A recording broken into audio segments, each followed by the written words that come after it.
Morgan Housel द्वारा लिखित the psychology of money पैसे के प्रबंधन, निवेश और हमारे वित्तीय निर्णयों में मानव व्यवहार की भूमिका को समझने पर केंद्रित है। यह पुस्तक यह बताती है कि वित्तीय सफलता केवल गणितीय निर्णयों पर आधारित नहीं है, बल्कि इसमें हमारी भावनाएं, आदतें और मनोवैज्ञानिक दृष्टिकोण गहराई से जुड़े होते हैं। वेन, धन की प्रकृति और हमारी धारणाएं। मॉर्गन बताते हैं कि पैसा केवल एक साधन है, लेकिन हम इसे अपने जीवन के उद्देश्य से जोड़ने लगते हैं। लोगों की वित्तीय यात्रा इस बात से तय होती है कि वे अपने जीवन में पैसे को कैसे देखते हैं। उदाहरण के लिए, अलग-अलग अनुभव। हर व्यक्ति का पैसा कमाने और खर्च करने का तरीका उनके अनुभवों से प्रभावित होता है। धन के प्रति दृष्टिकोण। हम में से कुछ लोग पैसे को सुरक्षा मानते हैं, जबकि कुछ इसे स्वतंत्रता का प्रतीक मानते हैं। 2. धनवान बनने की दौड़ और उसका प्रभाव। हम अक्सर अपने समाज या आसपास के लोगों से तुलना करते हैं। मॉर्गन ने बताया कि तुलना का खतरा, अधिक धन कमाने की दौड़ अंतहीन होती है। कितना पर्याप्त है का उत्तर कठिन है। संतोष का महत्व। वित्तीय स्वतंत्रता और संतोष धन से अधिक महत्वपूर्ण है। उदाहरण, यदि एक व्यक्ति 1 मिलियन कमाता है लेकिन संतुष्ट नहीं है और दूसरा व्यक्ति 50,000 कमाकर संतुष्ट है, तो दूसरा व्यक्ति वास्तव में अधिक धनवान है। 3. कंपाउंडिंग का जादू, पावर ऑफ कंपाउंडिंग। मॉर्गन ने वॉरेन बफे के उदाहरण का उपयोग करते हुए कंपाउंडिंग की शक्ति को समझाया। लंबी अवधि का महत्व। वॉरेन बफे की संपत्ति का बड़ा हिस्सा उनके निवेश की लंबी अवधि के कारण है, न कि केवल उच्च रिटर्न के कारण। धैर्य और समय। छोटी छोटी बचत और लंबे समय तक निवेश बड़ी संपत्ति बना सकती है। उदाहरण, यदि आप आसमान सो हर महीने 12% रिटर्न पर 30 वर्षों तक निवेश करते हैं, तो यह राशि RS 50 लाख से अधिक हो सकती है। 4. सफलता में भाग्य और जोखिम का योगदान। भाग्य। आपकी सफलता में आपकी मेहनत के साथ साथ भाग्य का भी योगदान होता है। जोखिम प्रबंधन। ये जरूरी है कि आप अपने वित्तीय निर्णयों में जोखिम को समझें और उसे कम करने की योजना बनाएं।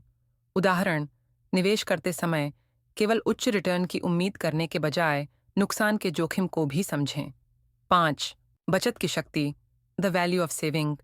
बचत केवल कमाई पर निर्भर नहीं करती, बल्कि खर्चों को नियंत्रित करने पर भी निर्भर करती है। कम खर्च। अधिक बचत करने के लिए बड़े वेतन की आवश्यकता नहीं होती। लचीलापन। बचत आपको कठिन समय में विकल्प देती है। उदाहरण, अगर आपकी मासिक आय RS 50,000 है और आप RS 10,000 बचाते हैं, तो आपका बचत अनुपात 20% है। ये प्रतिशत बढ़ाने के लिए खर्च कम करना अधिक प्रभावी है। 6. लालच और भय का प्रभाव। मॉर्गन बताते हैं कि निवेश में भावनाएं महत्वपूर्ण भूमिका निभाती हैं। लालच। अधिक मुनाफे की उम्मीद में लोग जोखिम भरे निवेश करते हैं। भय। बाजार में गिरावट आने पर लोग घबराकर अपने निवेश बेच देते हैं। सफल निवेशक वही होता है जो अपनी भावनाओं को काबू में रख सके। 7. धैर्य और लंबी अवधि की सोच। पैसा बनाने के लिए समय सबसे बड़ा कारक है। त्वरित लाभ की चाह। हम अक्सर जल्दी अमीर बनने की कोशिश करते हैं, लेकिन असली सफलता लंबी अवधि के निवेश में है। सतत प्रक्रिया। निवेश और बचत एक जीवन भर चलने वाली प्रक्रिया है। उदाहरण, अगर आप 25 साल की उम्र से RS 5,000 हर महीने 15% रिटर्न पर निवेश करते हैं, तो 60 की उम्र तक आपके पास RS 5 करोड़ से अधिक हो सकते हैं। 8. अस्थिरता को गले लगाएं। Embrace volatility. बाजार में उतार चढ़ाव स्वाभाविक है। अस्थिरता का डर। ज्यादातर लोग बाजार की अस्थिरता से डरते हैं और नुकसान के डर से निवेश छोड़ देते हैं। धैर्य और भरोसा। अगर आप लंबी अवधि के लिए निवेश करते हैं, तो अस्थिरता से फायदा भी हो सकता है। 9. स्वतंत्रता का मूल्य, द वैल्यू ऑफ फ्रीडम। पैसे का असली उद्देश्य स्वतंत्रता है, अपने जीवन और समय पर नियंत्रण। अर्थपूर्ण जीवन। धन का उपयोग अपने जीवन को बेहतर बनाने और अपने समय को स्वतंत्र रूप से जीने के लिए करें। अनावश्यक दिखावे से बचें। दूसरों को प्रभावित करने के लिए खर्च करने के बजाय अपनी प्राथमिकताओं पर ध्यान दें। डेंस। सफलता के व्यक्तिगत मापदंड। मॉर्गन बताते हैं कि हर व्यक्ति की वित्तीय सफलता की परिभाषा अलग होती है। अपनी यात्रा पर ध्यान दें। दूसरों से तुलना करने की बजाय अपनी वित्तीय यात्रा को समझें। छोटी प्रगति का महत्व। हर छोटी बचत और निवेश आपको सफलता की ओर ले जाती है। निष्कर्ष।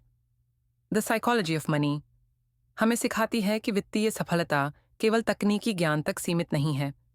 यह आपके व्यवहार, धैर्य और निर्णय लेने की क्षमता पर निर्भर करती है।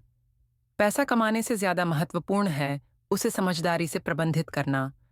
वित्तीय स्वतंत्रता और संतोष की भावना जीवन को खुशहाल बनाती है।